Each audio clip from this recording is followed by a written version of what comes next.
केराको थामको तरकारी शरीरको लागि धेरै नै स्वास्थ्यवर्धक हुन्छ। हजुरहरू थाम भन्नुहुन्छ कि खम्बा भन्नुहुन्छ?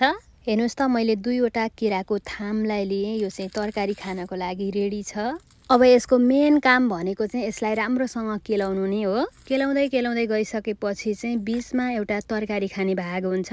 यो कलिलो बाहिरको भागलाई पनि फाल्नु पर्दैन। राम्रोसँग पखालेर काटिसकेपछि चाहिँ हामीले जुस बनाएर पिउन सक्छौँ। हेर्नुहोस् त, केराको खम्बाको यो चाहिँ तरकारी खाने भाग हो। अब यसलाई चाहिँ के गर्नुपर्छ भन्दा हामीले चाहिँ गोलो गोलो बनाएर काट्ने, अनि काटिसकेपछि चाहिँ यसरी धस्रा निस्किन्छ। यो धस्रालाई चाहिँ मजाले तान्ने, सजिलैसँग निस्किन्छ।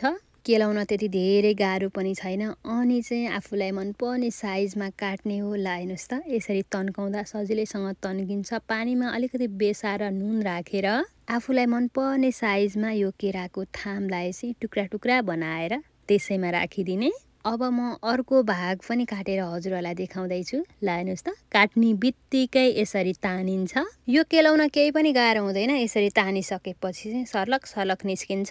यो कालो कालो देखिएको चाहिँ कलिलो केराको थामको मैले सबै काटेर पनि भ्याइसकेकी छु। छोपेर 2-3 घन्टा छोडिदिने यदि समय छ भने, छैन भने आधी घन्टापछि नुन बेसार पानीले मजाले पखाल्ने। त्यसपछि चाहिँ एउटा प्लेटमा निकालेर अब आफूलाई के बनाउन मन लाग्छ, अचार बनाउन मन लाग्छ भने पनि एकदमै मिठो हुन्छ। नुन पिरो अमिलो टक्क मिलाएर आज चाहिँ म तरकारी बनाउँदैछु। मैले तातो तेलमा 5 फोरन फुराएँ। त्यसपछि अलिकति प्याज राख्ने।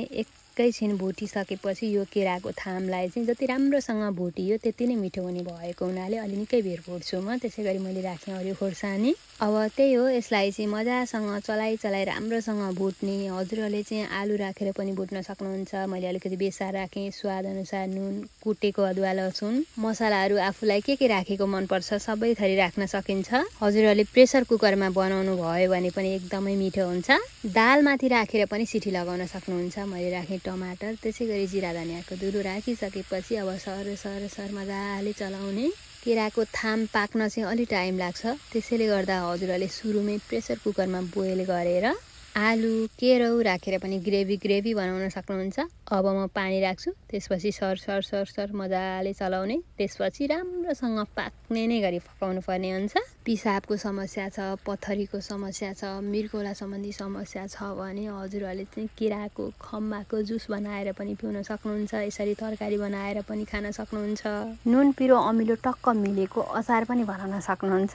हजुरहरूले यो केराको थामको तरकारी बनाएर खानु भएको छ कि छैन? यदि छैन भने एकपटक अवश्य पनि ट्राई गर्नुहोला। स्वादमा पनि मिठो हुन्छ, स्वास्थ्यको लागि पनि राम्रो हुन्छ। अनि हामीले चाहिँ त्यत्तिकै